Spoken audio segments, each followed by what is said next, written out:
For millennia, the oceans lay outside the dominion of man. A state's influence extended only 3 nautical miles from the coast, a little further than a cannonball could travel. But then, humans discovered the ocean floor. And the largest land grab in world history began.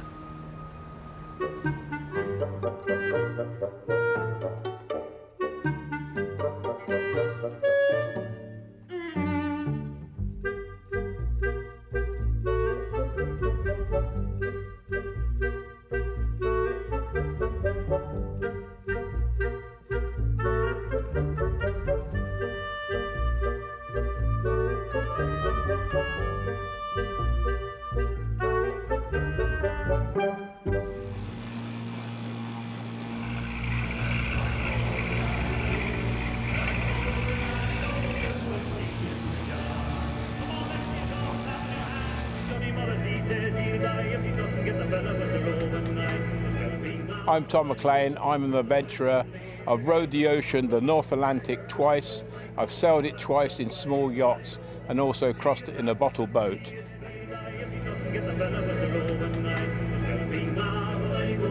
I lived on Rockall in this, some people call it a survival capsule, but I call it a wooden box. It's a house, this is my house, this is a one-man house. I lived in here for 40 days.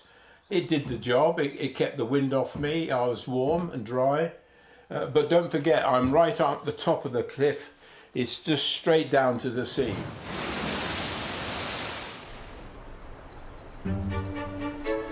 Tom McLean is one of the UK's greatest adventurers. He crossed the Atlantic 5 times, the first time in a rowboat, once in a vessel shaped like a beer bottle.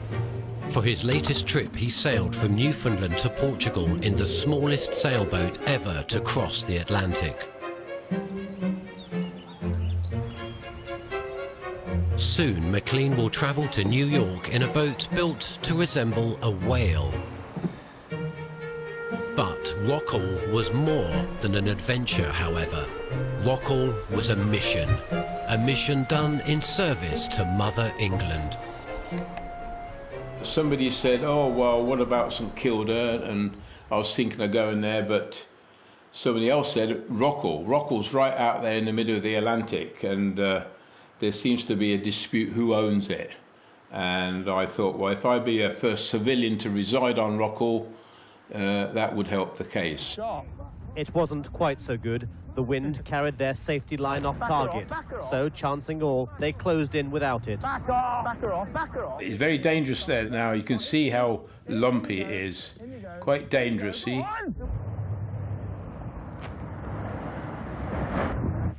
They were far from okay after that momentary triumph. But then, whack, the big wave, and down I go.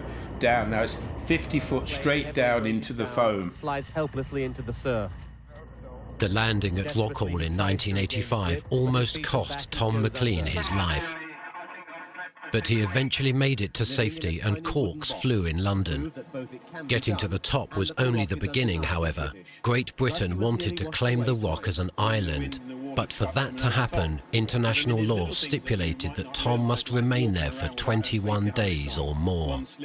When the boat turned to go home and leave me for the first time, I was glad to see them go. I was on my adventure. I'm here with the rock and the birds. I'm happy to be here. I've achieved. I'm making history. A patriotic gesture to remind those who may challenge it that Britannia rules these waves.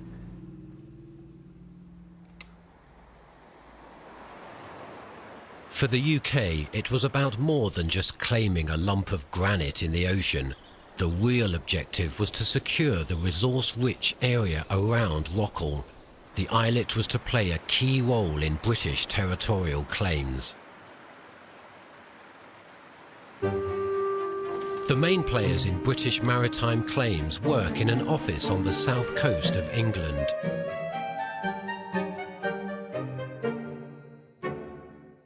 It's a fascinating area of work to do. It's not often, as somebody working in ocean science, that you do get the opportunity to mix both the legal and the technical aspects and see how they work together almost in order to develop something on behalf of the state.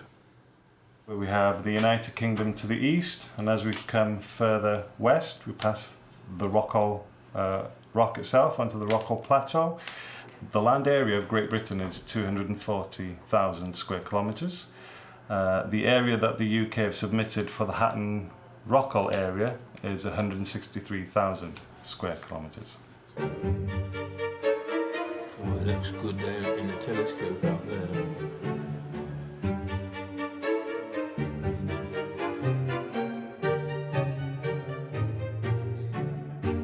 My main reason to go to Rockall was to inhabit it, and if I stayed in international law less than 21 days, I'm only visiting. I had to stay more than 21 days, and by staying there more than 21 days, in fact 40 days, it wasn't a rock, it's an island. I made it an island. Rockall. For the UK to claim the territorial sea around the rock, it had to prove that it was inhabitable.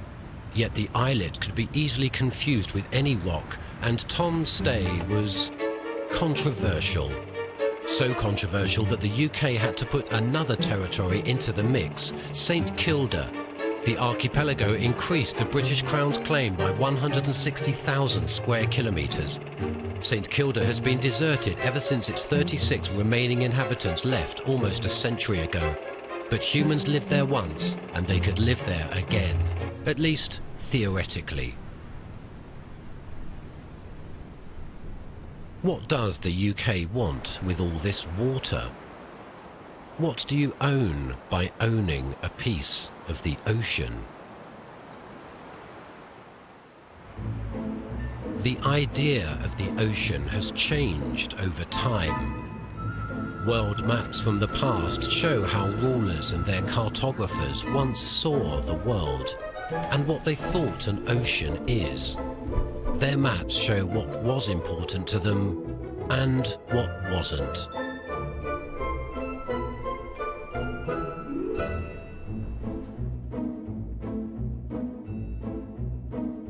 Before 1492, before Columbus's journey to the Americas, the ocean as a broad portion of the world's surface, as a major space that figured into our sense of the globe, really wasn't there. In the Middle Ages, the world was thought to be a single large landmass, a veritable megacontinent without oceans. So the ocean really plays no role at all except to show a limit. The ocean shows the limit of society. It shows the limit of God's kingdom, of the kingdom on earth. To the east, beyond the ocean, lay Eden, lay the promised land, lay heaven. Beyond that, there was really nothing mapped. For most of human history, the oceans were projection screens for the imagination, an unexplored and irrepressible world, a mighty barrier, a place of terror. Despite its dangers, the ocean became more and more important over the centuries. As global trade developed, merchant fleets transformed the oceans into vast shipping lanes. People from past centuries would never have dreamed of laying claim to the ocean. For them, it was a blue expanse fraught with dangers, an obstacle that needed to be overcome as sailors journeyed to foreign lands.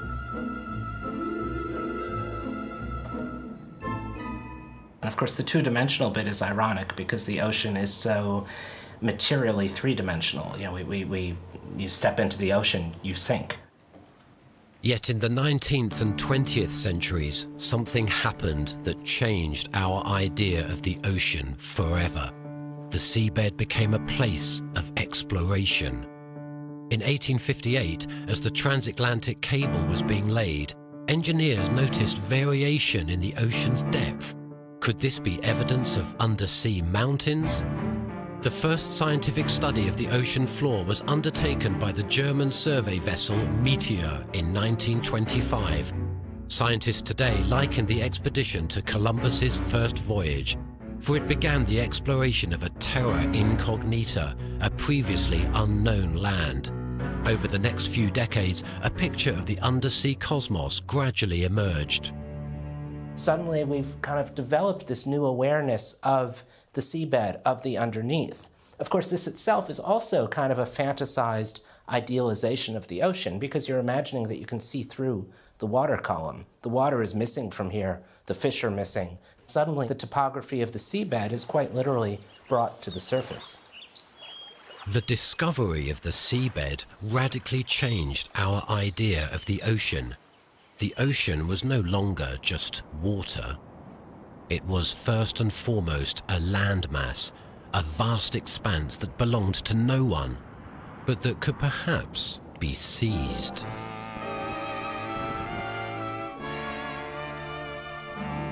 This man had a groundbreaking idea. The President of the United States, Harry S. Truman, a man whose influence as far-reaching as any other man on earth. Harry Truman asserted his country's influence with a novel claim. This ocean was a territory underwater that could be annexed as part of the United States. Enormous quantities of oil were found in the Gulf of Mexico, but the oil lay beyond the 3-mile zone in which coastal states could exercise their sovereign rights. Truman wanted more. He wanted new territory for the United States. The superpower needed more oil urgently. Oil reserves on the mainland no longer sufficed. Our dependence on these minerals and fuels and raw materials is so great and our supply so uncertain that we are moving as rapidly as we can and by every means that ingenuity can devise to expand facilities, to step up production, find new sources, develop substitutes, and bring in increased supplies from foreign sources.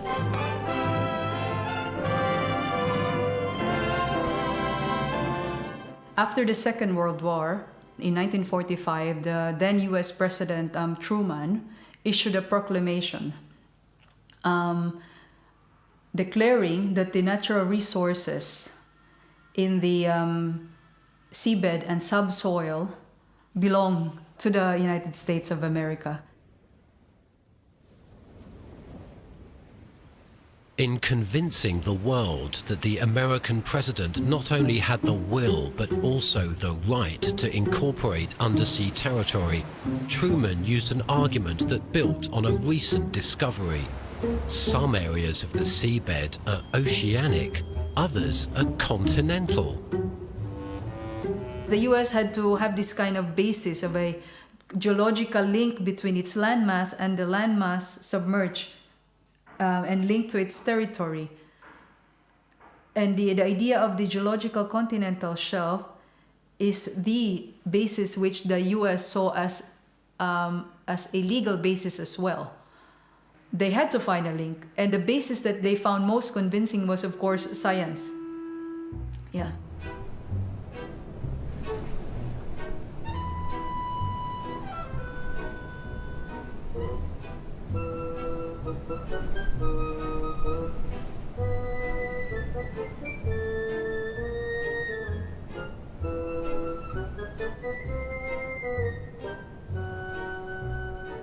Also wir sind jetzt hier an der Nordseeküste bei Ebbe und hier sieht man sehr schön, wie der Meeresspiegel letztendlich definiert, wo unsere Küstenlinie ist. Das heißt, also, wir sehen sehr schön, wie der Kontinent letztendlich auch in das Meer weitergeht.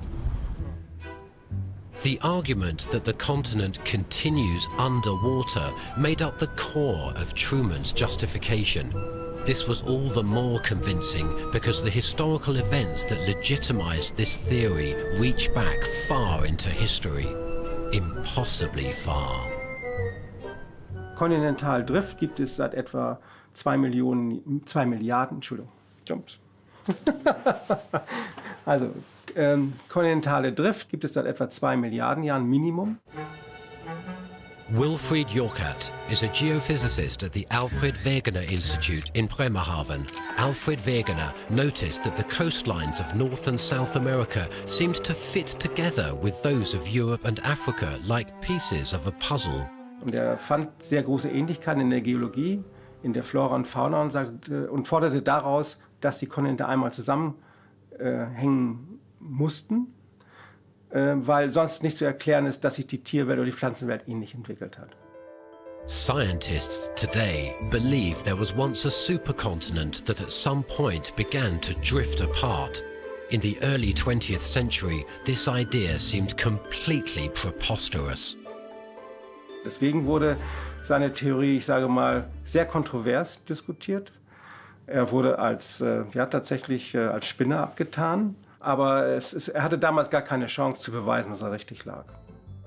Dies ist jetzt unser Superkontinent und wenn wir in die Erdgeschichte 180 Millionen Jahre zurückgehen, wäre das Afrika, Südamerika, Antarktis und Indien als eine Landmasse. Ich fange jetzt mal an, ein Stück rauszuschneiden und dieses Stück hier repräsentiert zum Beispiel Indien. Also ich ziehe jetzt hier dieses Tortenstück raus, das heißt der Kontinent wandert weg. Und dieser Bereich hier, das wäre der Kontinentalsockel.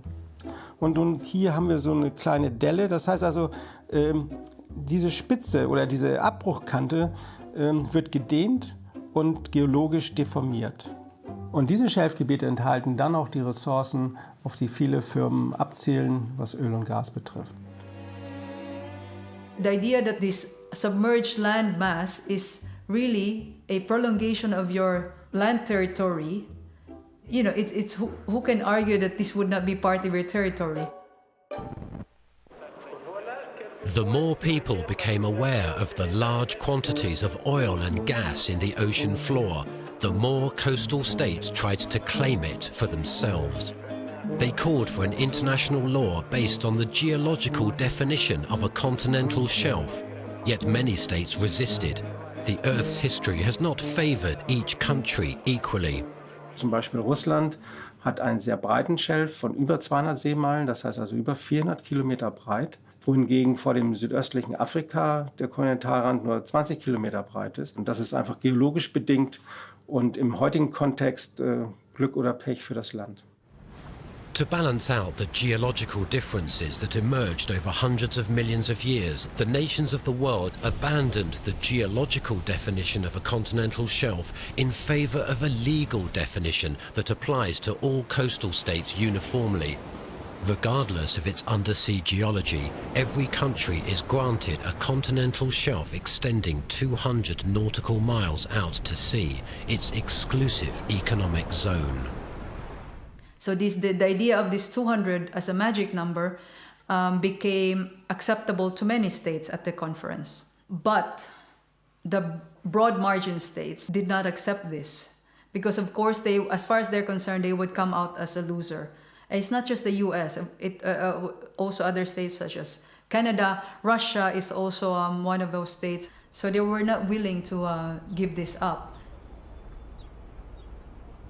Ultimately, states with a wide continental shelf prevailed. A clause with momentous consequences was quietly appended to the Law of the Sea Convention. The clause in question is Article 76. It says that a state can lay claim to its geological continental shelf in addition to its legal continental shelf, provided that the state can supply data demonstrating the shelf's outer limits within 10 years. The time limit triggered a veritable run on the world's oceans and the largest land allocation in world history. For the first time in the history of humanity, a land grab occurred, based not anymore on traditional forms of power, but rather on geological findings.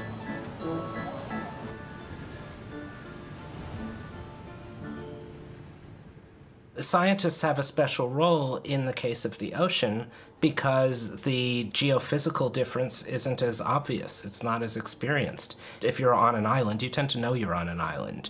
You can experience where land meets water. I have no idea where the seabed ends, you know, where the continental shelf ends. And, you know, nobody does from everyday observation.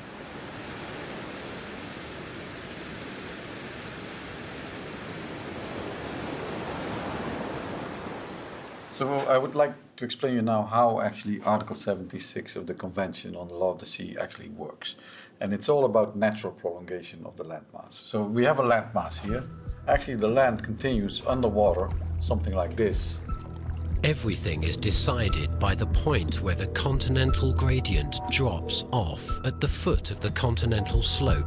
This spot is used to calculate the shelf's outer limits. A state can choose between two formulas. It can extend its borders 60 nautical miles or 111 kilometers from this point seawards. It can be more advantageous, however, to use the sediment thickness rule. Because the sediments originate on the mainland, the state has a territorial claim to this part of the seabed. The thicker the layer of sediment, the better. According to the thickness rule, the continental shelf extends until the point where the thickness of sediment amounts to 1% of the distance from the foot of the slope. Because no one but geologists understand geological data, only they can determine how far a state's sovereign rights extend over the ocean. Hence, a commission of experts was founded in New York, where the global community recognizes states and their sovereign borders. Ich war von 1997 bis 2002 Mitglied der Festland-Sockel-Begrenzungskommission oder im Englischen Commission on the Limits of the Continental Shelf. Das Positive an der ganzen Sache ist, dass es diese Institution überhaupt gibt. Denn sonst hätten die sich schon viel früher, hätten die zu den Waffen gegriffen und Kriege geführt. Ja? Karl Hinz helped build this commission, yet now he is among its fiercest critics. Sie haben in der Kommission nur noch Vertreter von potenziellen Klimastaaten. Der schwört zwar, dass er als Experte und Fachmann seine Arbeit macht, aber die nationalen Interessen, glaube ich, lässt er nicht aus dem Auge. The 21 geologists of the Continental Shelf Commission work at building DC-2 on United Nations Plaza. Filming here is forbidden. None of the members may speak to the public, in spite of, or precisely because of, the fact that their decisions can change maritime power relations. Diese Leute unterstehen einer Confidentiality-Regel und deshalb sind die sehr zurückhaltend. Also, wenn Sie fragen, ja, wie läuft's denn so? Und dann wird der Ihnen nichts sagen, weil es durchaus sein könnte, dass er ein Break of Confidentiality Verfahren an den Hals kriegt und das heißt, Sie schmeißen ihn raus.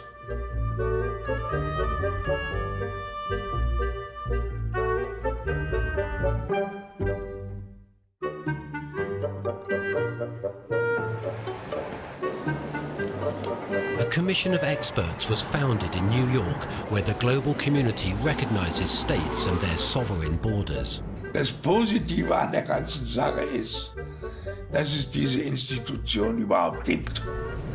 For the first time in the history of humanity, a land grab occurred, based not anymore on traditional forms of power, but rather on geological findings.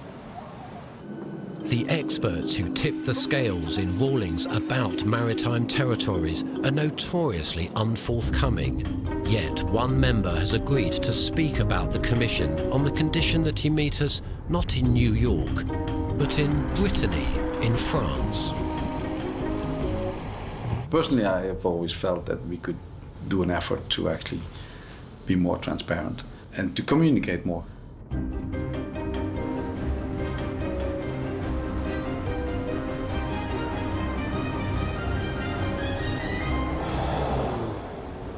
So my name is Walter Roest. I'm a marine geophysicist. I work at Ifremer in France, and I'm a member of the UN Commission on the Limits of the Continental Shelf. Well, the first thing I should say is that, you know, the work of the Commission, yes, it's true, is quite treated in a very confidential fashion. And the main reason behind that from the beginning, well, there's two reasons. One is that we're dealing with sovereign rights of states. Secondly, many of the states submit data that are actually confidential data derived from petroleum industry, for instance. So, and those data, they have to be treated with a very high level of confidentiality. There were powerful interests behind the state's petitions. Seabed data have enormous economic significance. This information contains important clues for where natural resources might be located. Industries and states are not inclined to share this information, which can be worth billions. I think what I could say is that as members of the Commission, I think we consider ourselves really scientific and technical experts, but we also are very conscientious of the fact that our recommendations or our decisions that we make have huge impact, both politically, economically, and so on. So, is it possible to distinguish those two? The geologists in the Commission have the job of evaluating continental shelf data submitted by countries. Officially, the Commission only makes recommendations, but since their conclusions are not corroborated by anyone else, they have de facto authority to decide which nations get which territories. 5 nations that border the Arctic Ocean are in a bid to extend their sovereign rights in the direction of the North Pole: Denmark, Canada, US, Norway, and Russia. Each wants as much territory as possible. The area is estimated to contain 10% of the world's oil reserves.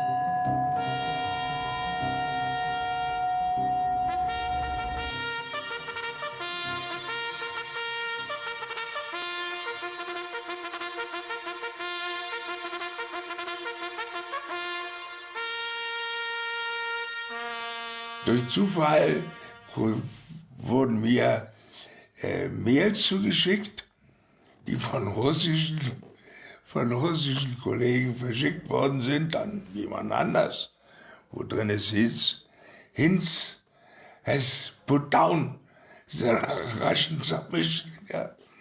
Da dachte ich, oh, jetzt kannst du erstmal nicht nach Russland reisen. Russia understood how to take advantage of the new law early on. In 2002, it was one of the first countries to submit a claim to the Continental Shelf Commission. The Russians asserted rights to no less than the entire Central Arctic, an area of 1.5 million square kilometers, including the North Pole. Karl Hinz was known as the man who shot down Russia's claim on account of insufficient scientific evidence. But Russia employed a trick that many states are using to push through their claims, even after they are rejected. Also eigentlich darf ich darüber gar nicht sprechen, das ist alles Confidentiality. Das ist eigentlich verboten. Diese Empfehlungen, die die Kommission damals schriftlich festgehalten haben und die auch zuerst zugänglich waren, die waren auf einmal verschwunden. Auf Wunsch der russischen Regierung, die gesagt hat, die gehen noch nicht raus und wir kommen mit einer Revised Submission zurück. In the race to control the world's oceans, data is key. If a claim is rejected, nations can have researchers collect more information. This effectively allows countries to circumvent the Commission's 10-year deadline. Governments can submit new reports until their claims are approved. Each additional geological submission brings with it fresh room for interpretation.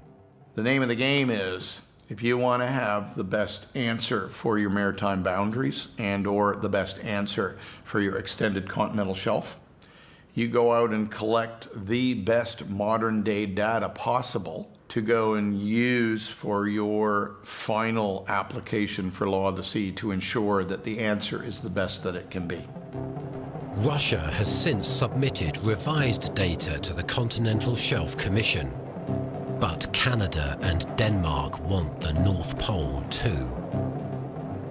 How can other countries with the same scientific arguments claim the same territory?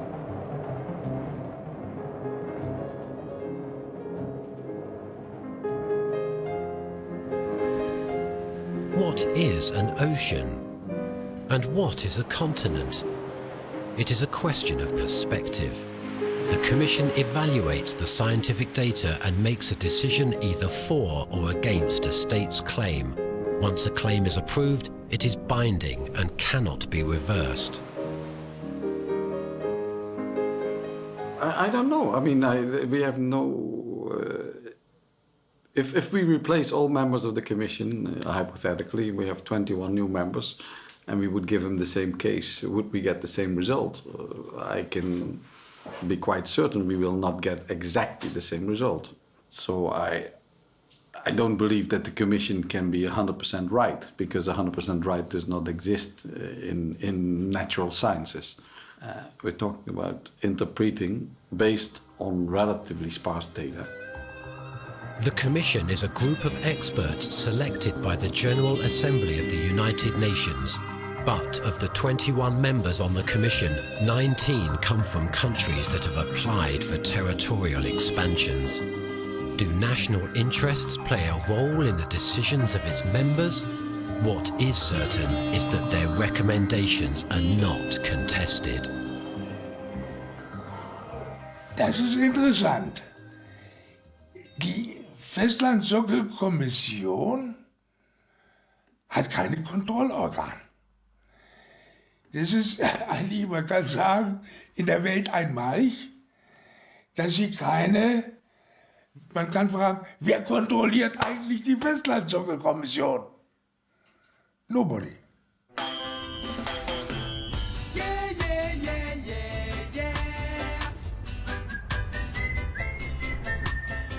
Why Kingston?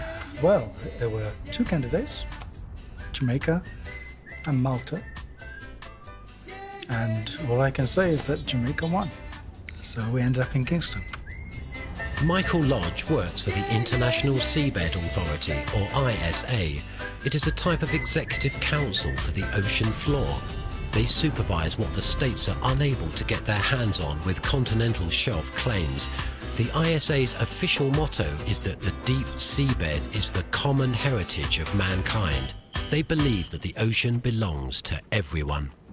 The common heritage concept includes a number of basic ideas. The first idea is that it's an area over which no single state can claim sovereignty, and it is to be administered for the benefit of all mankind. The Seabed Authority has the task of redistributing riches that are not in the sovereign areas of national states. If a country or a company makes a profit from mining minerals, the ISA ensures that poor countries and countries without coastal borders receive a share. When founding the ISA, states agreed to make environmental regulations as strict as possible for deep-sea mining in international waters, because no one knows its effect on the maritime ecosystem.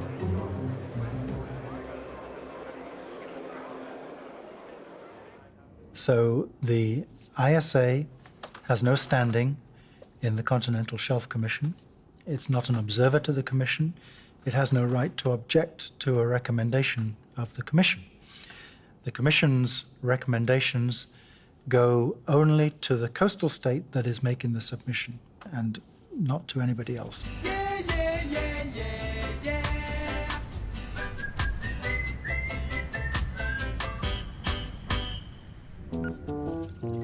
The ocean covers over 360 million square kilometers, almost 3/4 of the Earth's surface. Over 40% of this area has been assigned to legal continental shelves. Claims on expanded geological continental shelves make up another 10% of the ocean. It is now projected that around 57% of the oceans will eventually be under the control of coastal states.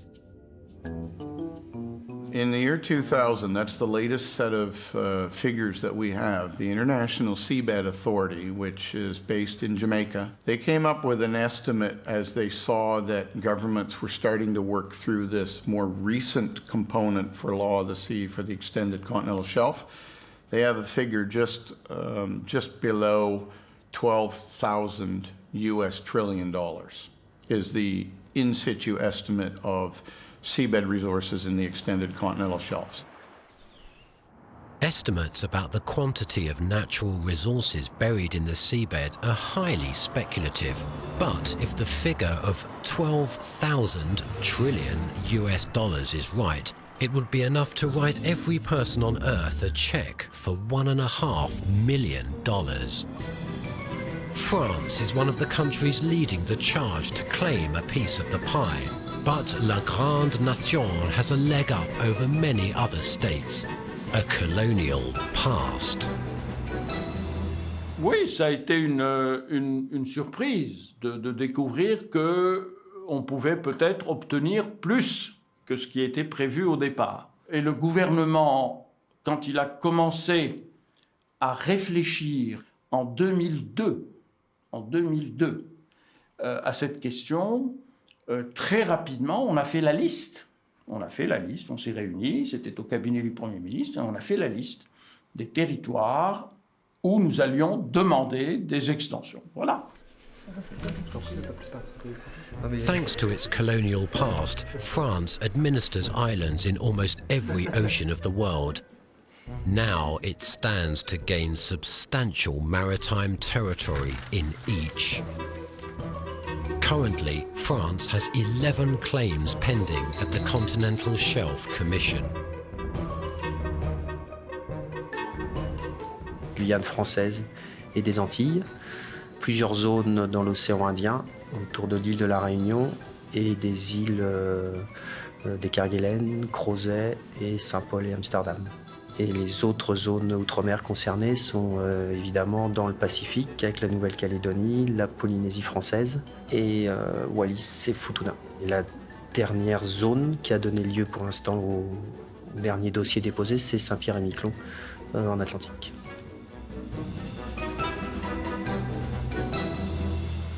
France has claimed territories amounting to some 12 million square kilometres, around 20 times the size of continental France. If the claims are approved, it will become the world's second largest maritime nation, its sovereign rights stretching over an area of the ocean almost as large as the entire Arctic. La science, dans cette affaire d'extension du plateau continental, est l'élément déterminant, l'élément important. Parce que vous ne pouvez pas aller devant la commission du plateau continental et dire « Écoutez, je suis membre permanent du Conseil de sécurité et donc je veux une extension du plateau continental ». Ça ne marche pas. La politique n'a pas sa place ici.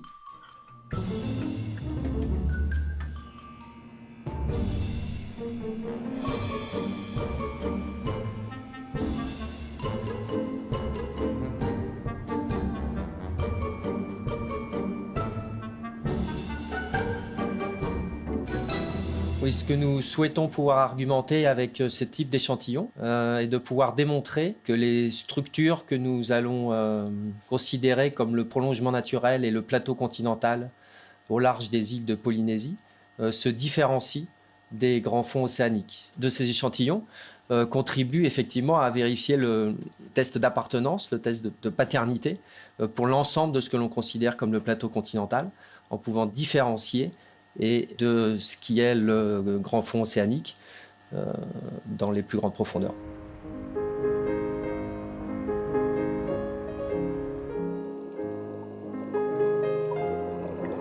C'est ça qu'il faut comprendre. Ce n'est pas la France toute seule qui a fait cela. C'est parce que le droit international permet à un État de pouvoir aller jusqu'à 200 000 nautiques. Parce que chaque île peut développer sa propre zone économique. Chaque île. Alors, si vous prenez la Polynésie française dans le Pacifique, à elle seule, la Polynésie française apporte à la France près de 4 millions de kilomètres carrés.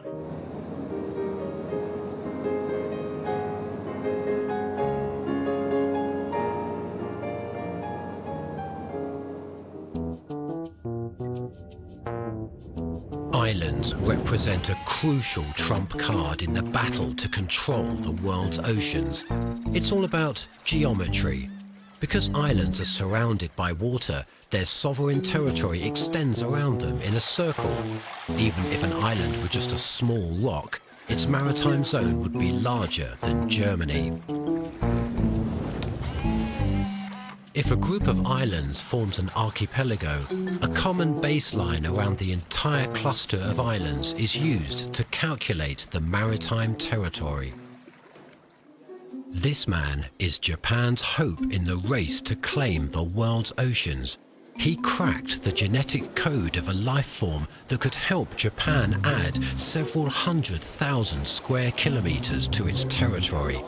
Hajime Kayane is a geoscientist at the University of Tokyo. He specializes in corals, organisms that display characteristics of both animals and plants. サンゴは動物、生き物ですけれども、体の中に植物を飼っていて、これが活発に光合成をして食べ物を与える。Yet Kayane has delved further into their biology, into the secret of their reproduction, and found a method for breeding them on a large scale. 新しい技術なんですけれども、それは様々な困難があってこれまで実験的にしか試みられていませんでした。世界で初めての技術だというふうに思います。Mass-produced corals. 60,000 tiny coral babies are being artificially bred at a farm on Akajima, a small island off the coast of Okinawa. But for what purpose?